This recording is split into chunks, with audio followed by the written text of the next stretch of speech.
think we've run out of Pross's friends now, so I'm not sure what we're going to do for episode 12. Oi, We've got to finish strong then, Kez. We've got to finish strong.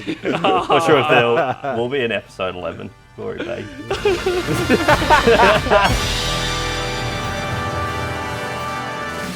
Mate, let's just not mess around, dude. Let's get into it. You've got to eat. I've got to. Well, actually, my schedule's empty for the first time ever. I've got a DOS schedule and also have a DOS weekly update because not much has happened. The most interesting thing that I did in the past week was spend my entire weekend. Well, in fact, one day of my entire weekend shoveling rocks and pebbles and dirt into a truck. Now, the best part was, it was a huge job.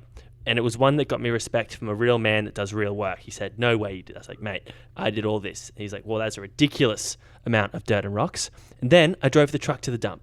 Admittedly, I got to the dump and he was like, yeah, I'm not going to trust you with dumping that yourself. Drive it back to me and I'll drive you both to the dump and then you can dump it. But it was a pretty impressive job and my front yard looks awesome, ready to grow grass. Super stoked. We've got some summer rains hitting. Well, not that it's summer yet, but catch the drift. Rain's coming in. Grass is going to be growing. Exciting weekly update. That's all I got, dude. Mate, you could have at least shown a bit of respect for the Rogers and shortened that story. I think that would have done everybody a bit of justice.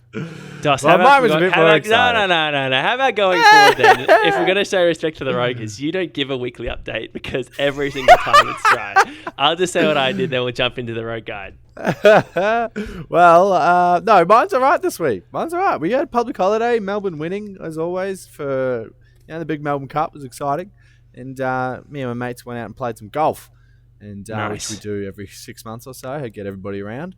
And I freaking dominated, which is rare. Which is rare for me because I suck. Like, yeah, I do the odd good shot, but never, ever this consistent in my whole life. Yeah. And I hadn't played since the last time we all played together. 6 months ago. And 6 months ago. But I was playing that well that I couldn't actually brag about it. Because you were scared. It was just, I was like, I might jinx it. Like, this is something that's, the second I play a bad shot, everyone will just roast me and it'll turn back real quick. So I just had to nod and then people were taking it as arrogance, but really it was just nervousness.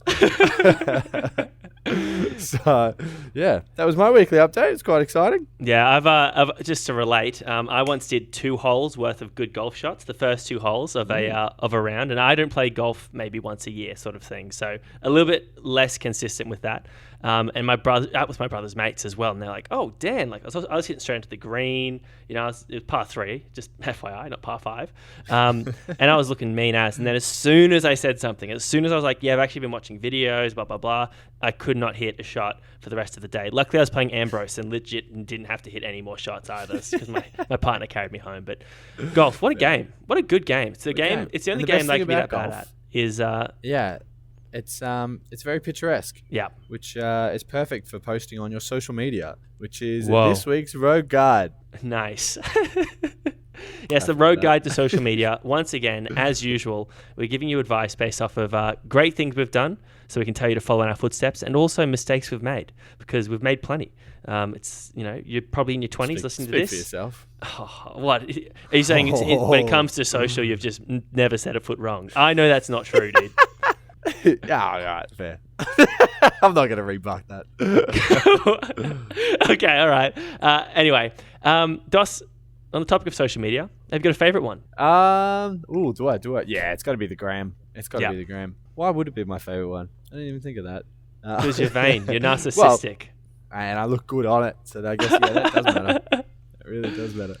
What about yours? Would have to be like fucking Reddit or something. Wow, that is out of line. I've barely been on Reddit. I cannot say I'm a something Reddit, anti-vaxxer. Oh my god, I have no idea what you're talking about. I'm pretty sure that's a Victorian thing anyway. Anyway, I don't know. What do you mean? Look at your state. You've bloody got no one getting vaccinated. This is what happens when you've got no chat. You just turn it into a bloody COVID thing. No one wants to hear about it, mate. Don't worry, Rogers. I got this one sorted. Dos, shut up. Let's focus on some good chat, and good chat starting with. Unfortunately, it's going straight into shit chat because I'm wondering, is YouTube a social media? I was just thinking that. Like, it's got to be, isn't it? Like you're posting videos instead of pictures or whatever people do on Twitter. But anyway, I'd probably say it'd have to be Instagram for true social medias, but do love YouTube. Anyway, let's jump into the road guide, Dos. You reckon you've never said a foot wrong, so I'm looking forward to some really good advice here that maybe I can take some tips from. Well, yeah, I guess as the social media butterfly that I am, it's only fair I kind of take the lead on this one. The first step would be, especially when you're new to a new social media, it's add every person you know. If they're an acquaintance or what, you just got to add them.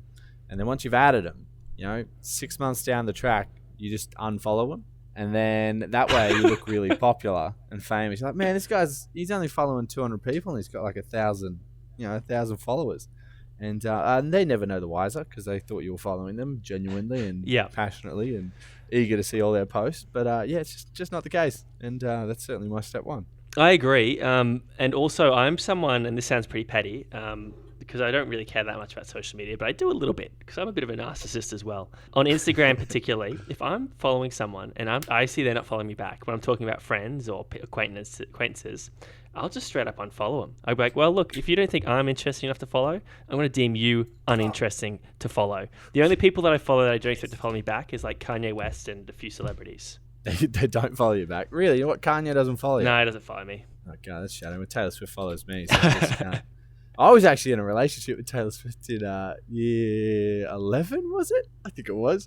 While we're telling the story. Well, I'm telling you. Yeah, hang on. This is good because you're saying you've never made a mistake on social media. Dos created a fake I don't Taylor call this Swift. a mistake. Oh, really? Wow. So this is the kind of advice Dos is giving then. He made a fake Taylor Swift account on Facebook, got into a relationship with her, and basically went from there. And then, years and years later, he always complained about couldn't get a girlfriend, blah, blah, blah. But I think a lot of girls saw that as a red flag. Well, I had one. So, there's a red flag because they're jealous. Like, how do you compare with that? It's like having the pinnacle is an ex-girlfriend. Like, if you went into a relationship with someone, you'd be like, well, they're going to know that I'm never good enough. Look, this is terrible advice. Step 2, some good advice, hopefully, to refresh the palate. You got to be on the right social media for you. And I think that not all social medias are for everyone. I know for sure that Twitter ain't for me. Twitter upsets me. It angers me. Confuses me. I think it's just a lot of people in an echo chamber sort of circle jerking and the like. The only circle jerk social media that I like is LinkedIn. LinkedIn is the ultimate circle jerk because it can get you somewhere. You can actually get somewhere with LinkedIn. And, you like someone's post and you give them some really jargony compliment. They'll like yours, give you some jargony compliment. Everyone goes around. World keeps spinning. Future bosses look upon you as someone that has like good clout, good rep, good collegiality with people, or collegiality, there's a LinkedIn word. Anyway, LinkedIn's one of my favorite ones just for that reason. I think it's fun because everyone's not being themselves blatantly. I think my favorite thing about LinkedIn is the generic comments that it suggests for you. Oh, mate. And when you get hit with one. With it. Yeah. And you have to respond with one. And then you just see where the conversation goes and where it takes you. That's definitely one of my faves. Yeah. So be on the right social media for you. If that's LinkedIn, then power to you. If it's Reddit or Twitter, do your thing. Yeah. Hats off to you. Yeah. And step 3. Step 3 would have to be post your opinion and then never admit you're wrong when the keyboard warriors come for you. Wow, you ain't no snowflake, dude. You ain't no snowflake. I was very much pronounced. I would send, when I was younger, in my more youthful years, I used to make statuses that were just waiting for someone to bite. It was very, very, very, it was a bit toxic, but I just wanted a debate. Yeah. And they'd come hard. You'd be guaranteed one every single time. Shout out Janine, huge fan of the show. You and her just had countless paragraph battles, and you were just spitting the most utter gibberish based off of facts and logic and common sense, and she was coming with actual real facts, not your bloody cute little opinion facts. But those are always fun to read because you were just getting served up. But you guys had good rapport. What do you mean? I had good chat. I would come back hard. I was on the friggin' debate team before I had to choose rugby over it. But yeah, no, I had plenty to go off, and most opinions and facts are very much just opinions with a little bit more data. That's all. Oh, wow. Listen, following in the vein of our summer podcast, which controversially had a step 3 and 4 in direct contrast of each other, I'm pretty sure it was. Step 4 here. don't leave too many traces of who you used to be. Delete those opinions that you used to post. Delete those debates you used to have. If you get a memory pop up of you looking really suspect or something like that, get rid of it. Just don't have stuff. I like to try and keep my social media cleaned from like 3 years ago, 5 years ago maybe, because anything longer than that and it's a completely different person. And you know, the cancel culture, they'll bloody pull up the receipts. They'll be like, they will hunt you when down. you were 9 years old on Facebook the first time it came out, this is what you thought. It's not a good look, mate. This is probably still who you are this day. Yeah, I just think it's just embarrassing as well, because everyone's got mates that go into their memories and like comment or tag or try and resurface it. And there's only one time and place where stitching up a mate in the comment section of a post is okay, and that brings us to step 5, I think, Dos. Yeah, well, I just want to highlight on step 4 in relation to my step 3, which is making those fishing hook statuses back in the day.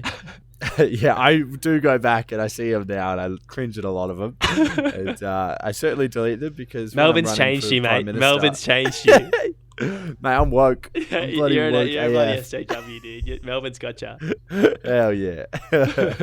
Well, and step 5, I guess, on the woke nature of things, post whatever the hell you want. Like, realistically, who gives a shit? Like, it's your life. You gotta live it the way you wanna. Yeah. You know, if you look stupid in a photo doing something dumb, just do it. Post it. Who cares? If they don't want to follow you, they won't follow you. Yeah. And easy. Honestly, the most uninteresting people are the ones that actually, you know, talk about what you're doing to other people. It's like, is that the most interesting thing you've got going, that you're going to talk about someone else's social media presence? It's like, that's more of a reflection on you than the person that posted some utter gibberish or some really suspect photo or something like that. Not really like bad photo, just like a really ugly thing or a really funny thing or whatever. The worst look is being someone that actually cares, you know, in a bad way. Wait, you kind of lost me there. Really? Yeah. But I kind of zoned out. I just thought you were doing another weekly highlight. So my bad. Well, my bad. There you go. A riveting, gripping social media guide here on Road Guide. Hopefully, you took something away from that. Dos didn't, because he slept through step 2, step 3, and then part of my step 5. But he definitely learnt the steps that he suggested, so his cup stays full. And that's what most our Rogers experience. They usually just learn from my steps, so that's great. No. It's great to hear. I don't think that's picking true. Up the main points. I don't think that's true. Someone that has had an excellent showing on social media, mostly in the forms of compromising videos and pictures from his days back as a young man, as a party boy, is none other than Uncle Kezzy K. Kezzy, welcome to the big call. Thanks, guys. Pleasure to be here. Kez, thanks so much for joining us. A true fan of the show and a friend of the show, an OG, some would say. Great to have you on the show at last. And I think 2 mates in a row for me. So clearly, Max's performance got me a second attempt. And Kez, judging from how dry Dos has been this episode, we're really counting on you to bring some sort of dynamic for me to bounce off. I think we've run out of Pross's friends now, so I'm not sure what we're going to do for episode 12. Oi, We've got to finish strong then, Kez. We've got to finish strong. Not sure if we'll be in episode 11. Glory be. We've run out. We've run out of all our friends. All right, boys, are you good? Are you done? Are you done, boys? Are you had enough? Good jokes. Oh, come on! So the one thing I say with energy, and you just shut me down. I'm off it. I think it's shit chat, and I don't want to hear it. So let's jump into the actual big call here. Actually, no. That's firstly, Kez. Let's go talk about each other. Clearly, we've established that you are in fact Dos's mate. Thanks for coming on the show. All right, Kez, tell us a little bit of a story about how we all met. Well, back in the Dalzell days, we'll link it up to the story that I'll have for you tonight. But Dalzell, pinnacle of one would say our young adult lives. True. We've probably made a lot of good life mates from there. A lot of memories to bring on, and definitely learned from those in the road guide. I think everyone should have their own everyone should have their own Dalzell somewhere in their life. I profoundly agree. But Dan and I used to run a fair bit together. Still have 100% win rate as far as runnings go. With oh wow! No. He's got a bag. He's come on and he's swinging. I'll try and keep it that way for the years to come as well. He's got another win. No. He's got another win. If you're gonna chat this chat, mate. Kez, where have you been, dude? Where have you been? I've been in the shape of my life the past few years. I look around, where's Kezzy K? He's gone. You're running from me. He retired on top, man. I'm sick of it. I'm sick of it. You peaked late, man. It's okay, Dad, you know? And then what? Then how'd you meet up with Dossel? I'm not sure how that happened. I think it was just through a Dalzell party. Someone's someone's invited through some mates, meeting mates of mates. I think that's shout out to episode 2, is it? Yep, shout out episode 2. Oh, nice one, Kez. Thanks for that, Kez. You know the episodes pretty well. Well then, on that note, just for those that aren't clued up, in case you've missed it, I'll give you a very quick, brief rundown of Dalzell. It was a party house that 5 or 6 of my mates lived in at a time, and we had a big group of people that would come over and celebrate different events and different non-events as well with us, destroy the place, and we helped in part to destroy the place as well. It was a place that we sort of got the young, reckless spirit sort of maybe out of the system a little bit, so that we could go on and become responsible adults that have good lives. But Kez, you're mentioning that's part of your big call. What's the big call? Ooh. We'll actually rewind it back to the housewarming of Dalzell. Still goes down as one of the best parties I've ever been to, and led me to attend every housewarming party I got invited to after it. Anyways, as the night led on, several more beers were sunk and a suggestion of a night walk arose. A few boys banded together and set out on a moonlit night with a couple of roadies in each pocket. Various topics are discussed on night walks while sinking a few beers, even solving the problems of the world. Though you're in a physical state where you couldn't even operate a dustpan and brush. This is so poetic, dude. I know. It's like it should be a rap. I feel like I should.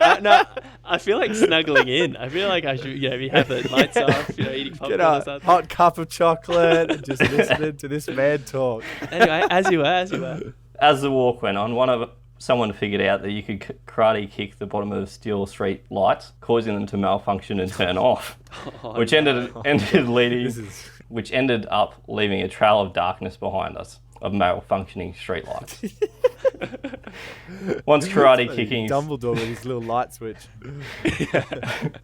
Once karate kicking street lights got old, we resorted to the infamous knock and run. Considering it was edging on midnight, it wasn't too considerate of us to the local folks wanting to sleep on a Saturday night. After knocking on numerous doors and triggering security lights, we spotted a car in the distance coming down the street towards us. First thing, it was a taxi, since it had a box shape to the top of the car. We all scurried down the side street to get off the main road. One of us was wearing a ghillie suit. They decided it would be ideal to climb up a tree and camouflage, getting a mere 2 feet off the ground, which didn't do much for blending in. The car turned the corner into the side street we went down, now noticing that it wasn't a taxi, in fact. The car was white and blue. It was a Popos. Boys in blue. Boys in blue. All of us bolted to the closest hedge we could find, while leaving the bloke in the ghillie suit behind to defend for himself. What would you guys do next? Are we the guy in the ghillie suit? You're just one of the boys. One of the boys on the night walk. Look, I'm a pretty good boy. Old mate's climbed that tree. I know him. He's a good man. Friend of the show as well. And was a good man. He was a good man. He's been behind bars in Supermax ever since that day. Mate, look, at the end of the day, what's he going to get? A fine. He's going to look dumb in his ghillie suit. Hopefully the cops... I actually would kind of want the cops to catch him. Because it would be the most hilarious encounter to possibly watch. This bloke who probably will continue to pretend he's invisible in the tree in his ghillie suit. Oh, most definitely. And hopefully the cops, maybe they play along and they drive off. I reckon that's the best case scenario. No one gets fined. Yeah, I don't know what it is, but when I see cops when I'm drunk. Oh, so you're going to fight them, aren't you? Talk to him. Time to square up. I'm a 6'8". I'm going to take these cops on. I just want to use my words before I have to put these paws up. No, I'd probably just go up. I'd talk to him and just try and maybe I'd watch from a distance, and if they catch the ghillie suit man, then I'll come in to help. I think I've been dragged out of that many situations by my mates. I think it's only fair that I'd give back. Yeah, I think if they caught him, I'd go over and chat, and just try use my way of the words. You would make things worse, Dos. You would 100% make things worse. Don't say that. You got to realise you're about 12 beers deep in here, so... Mate, I think Dos sober, Dos 12 beers deep. Yeah, I think that either way that guy was doomed. So, Kez... Get a double sentence. Kez, I'm hoping the end of the story is it's just like that episode, that level in Call of Duty 4 with the tanks driving over the ghillie snipers. The cops just drove straight through. What happened? So the bloke in the ghillie suit was unharmed. Didn't even. It was like the cops walked up to him and was like, "Mate, what are you doing in a tree?"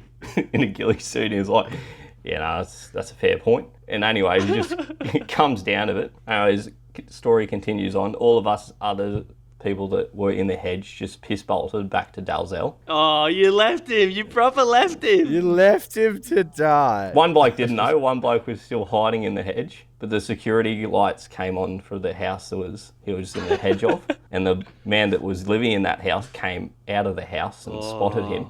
Anyways, the cops ended up coming to the house and that bloke was done for trespassing. Oh, so the ghillie suit got away with it, but the bloke that stuck around got. That's it. Oh, no. That's hilarious. What did he get done with? What did they do him in for? Trespassing on your property. Oh, that's fucking gold. Or maybe it was a shit outfit.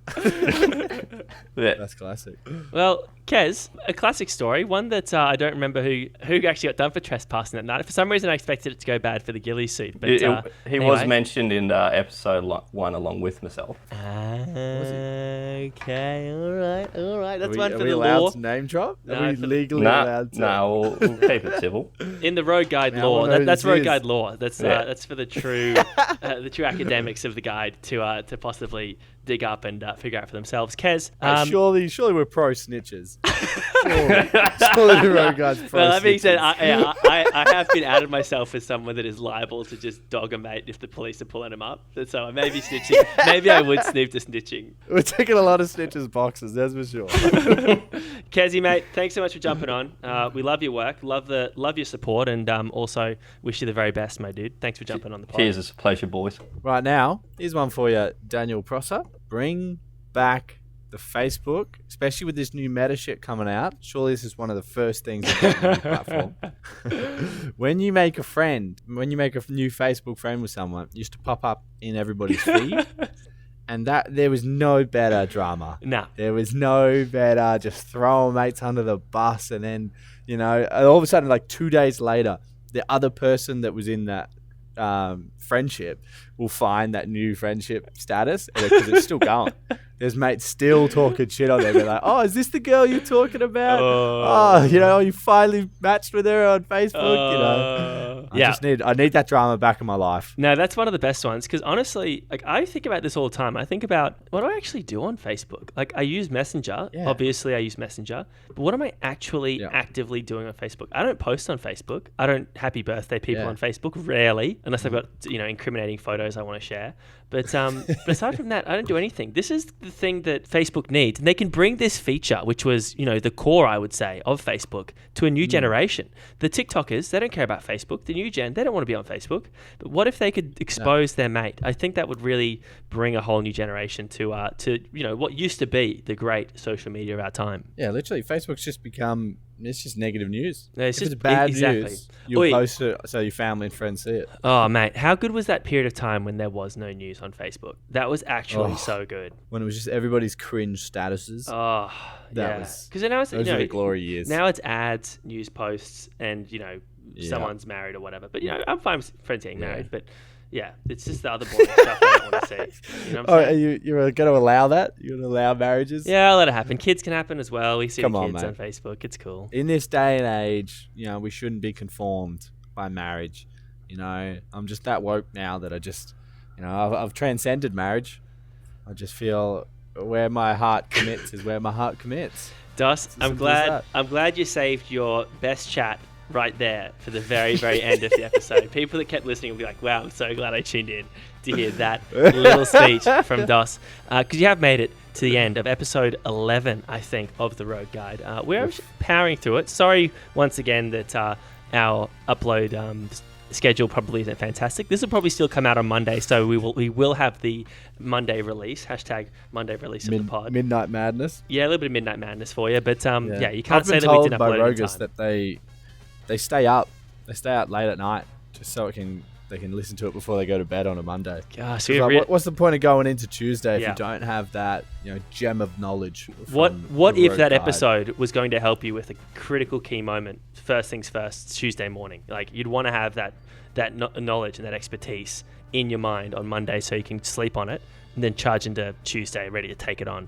And 100% shit, you could be out right now, out on the streets, kicking light poles, doing door knocking, and the cops rock up just before midnight, Whoa. and that podcast drops.